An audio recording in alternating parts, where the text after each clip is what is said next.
Hello बच्चों, good morning. कैसे हो? मैं दिनेश कुमार और हम बात करते हैं साइंस यानी विज्ञान के संबंधित महत्वपूर्ण क्वेश्चन जो कंपटीशन एग्जाम में काफी बार पूछे जाते हैं। ठीक है, तो वीडियो को स्टार्ट करते हैं। सबसे पहला क्वेश्चन है, सबसे पहले क्वेश्चन की हम बात करते हैं। ठीक है, पहला क्वेश्चन है, सबसे बड़ी आंखें किस स्तनधारी प्राणी की होती है? तो इसका आंसर है हिरण। इसका आंसर क्या है? हिरण। यानी सबसे बड़ी आंखें किस स्तनधारी की है? तो इसकी आंखें होती है, हिरण की आंखें काफी बड़ी होती है, आपने देखी होगी।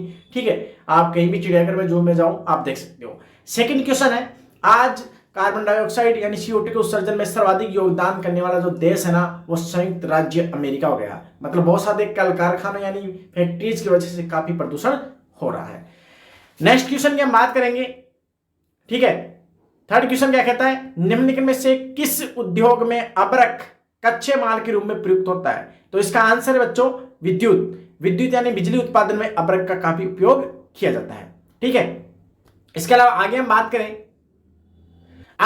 करें तो जो चौथा क्वेश्चन है, विद्युत प्रेस का आविष्कार किसने किया था? तो हेनरी सीले ने विद्युत प्रेस का, जो इस्त्री होती प्रेस करने की, उसका आविष्कार किया था। पांचवा क्वेश्चन कहता है, प्रेशर कुकर में खाना जल्दी पक जाता है। आप जानते हो जो प्रेशर कुकर होता है, ठीक है, उसमें खाना जल्दी पक जाता है। और उसमें खाना जल्दी पकने का कारण क्या है? मुख्य रूप से क्या है, उसमें क्या है, खुले बर्तन में क्या जो भी दाब होता है वो बाहर को निकल जाता है। जबकि प्रेशर कुकर के अंदर जो दाब उत्पन्न होगा, मतलब वो भाप उत्पन्न होगी, वो दाब डालती है, और दाब डालने की वजह से क्या जल्दी खाना पक जाता है। तो प्रेशर कुकर के अंदर का दाब अधिक होता है। ठीक है, सिक्स क्वेश्चन है, दाब बढ़ाने पर जल का क्वथनांक बढ़ता है। क्वथनांक का मतलब है जिस तापमान पर जल उबलने लगता है, यानी अपनी द्रव अवस्था से गैस अवस्था में क्या हो जाता है, परिवर्तित हो जाता है, उसे हम बोलते हैं बॉइलिंग पॉइंट, यानी बॉइल जिस तापमान पर हो जाए। ठीक है, बॉइलिंग पॉइंट यानी क्वथनांक। ठीक है, तो दाब बढ़ाने पर जल का क्वथनांक बढ़ जाता है। ठीक है, तो नेक्स्ट क्वेश्चन की बात करते हैं हम। नेक्स्ट क्वेश्चन है 7, प्रत्येक क्रिया के बराबर व विपरीत दिशा में एक प्रतिक्रिया होती है। यह नियम किसने दिया था? न्यूटन ने दिया था। यानी न्यूटन ने, आप जानते हो, 3 नियम दिए थे गति से संबंधित। ठीक है, जड़ता का नियम दिया था, ठीक है, संवेग संरक्षण का नियम दिया था, और तीसरा क्रिया प्रतिक्रिया का नियम दिया था। तो इसका आंसर क्या जाएगा? क्रिया के विपरीत प्रतिक्रिया होती है। तो इसका आंसर आ जाएगा बच्चों, तीसरा नियम है न्यूटन का नियम, क्रिया प्रतिक्रिया। आठवां क्वेश्चन क्या कहता है बच्चों? आठवां क्वेश्चन, ठीक है, आठवां क्वेश्चन, तांबा का शत्रु तत्व है। तांबे का शत्रु गंधक। गंधक को हम सल्फर बोलते हैं, और सल्फर इसका दुश्मन होता है। ठीक है, नवा क्वेश्चन, उगते व डूबते समय सूर्य लाल प्रतीत होता है क्योंकि?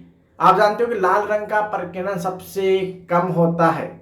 क्या कह रहा है? उगते व डूबते समय सूर्य लाल प्रतीत होता है क्योंकि लाल रंग का प्रकीर्णन सबसे अधिक, वो सबसे कम होता है। ठीक है, लाल रंग का प्रकीर्णन सबसे कम होने की वजह से हमें लाल रंग का किसने की थी? रेडियो एक्टिविता की खोज किसने की थी? तो हेनरी बेकरेल ने इसकी खोज की थी। आगे हम बात करें 11वें क्वेश्चन के, दो समतल दर्पण एक दूसरे से 60 डिग्री के कोण पर झुके हैं। 60 डिग्री के कोण पर इनके बीच रखी एक गेंद के बने प्रतिबिंब की संख्या कितनी होगी? 5।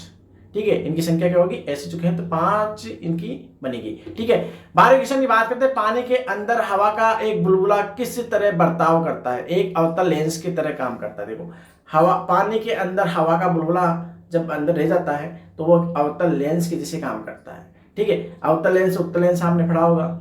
ठीक है, तो अवतल लेंस से क्या करता है? काम करता है। अवतल यानी दसा हुआ लेंस, यानी जिसके माइनस में नंबर होते हैं चश्मे के, वो भी होगा एक प्रकार से क्या होता है? अवतल लेंस होता है, और प्लस में जिसके नंबर होते हैं वो उत्तल लेंस होता है। 13वें क्वेश्चन की बात करें, 13वें पॉइंट की, तो इकाइयों की समस्त व्यवस्थाओं में किस इकाई की मात्रा समान होती है? विशिष्ट गुरुत्व का मान अधिक होता है। ठीक है, विशिष्ट गुरुत्व। 14वां, यदि कोई मनुष्य समतल दर्पण की ओर 4 मीटर प्रति सेकंड की चाल से आ रहा है तो दर्पण में मनुष्य का प्रतिबिंब किस चाल से आता हुआ प्रतीत होगा? तो 8 मीटर प्रति सेकंड की दर से। ठीक है, नेक्स्ट क्वेश्चन की बात करते हैं। कारों, ट्रकों और बसों में ड्राइवर की सीट के बगल में कौन सा दर्पण लगा होता है? साइड में, गाड़ी को आपने साइड में देखो, पीछे का दृश्य देखने के लिए जो दर्पण लगा होता है वो उत्तल दर्पण होता है।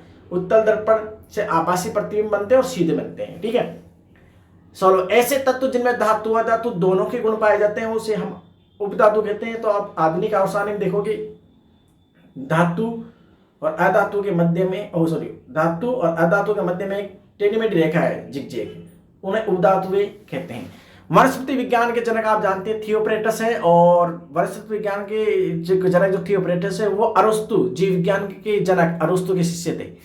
18वां क्वेश्चन क्या कहता है बच्चों, निम्नलिखित में से किसमें ध्वनि की चाल सबसे अधिक होगी? इस्पात में, इस्पात जो मिश्र धातु उसमें होगी अधिक, ठीक है। इस्पात में एक व्यक्ति घूमते हुए स्टूल पर बाएं फैलाए खड़ा है, एकाएक वह बाएं सिकोड़ लेता है तो स्टूल का कोणीय वेग बढ़ जाएगा। देखो बाएं फैला रखा है, उस पर घूम रहा है तो सिकोड़ लेगा तो अचानक क्या होता है, उसका वेग बढ़ जाएगा।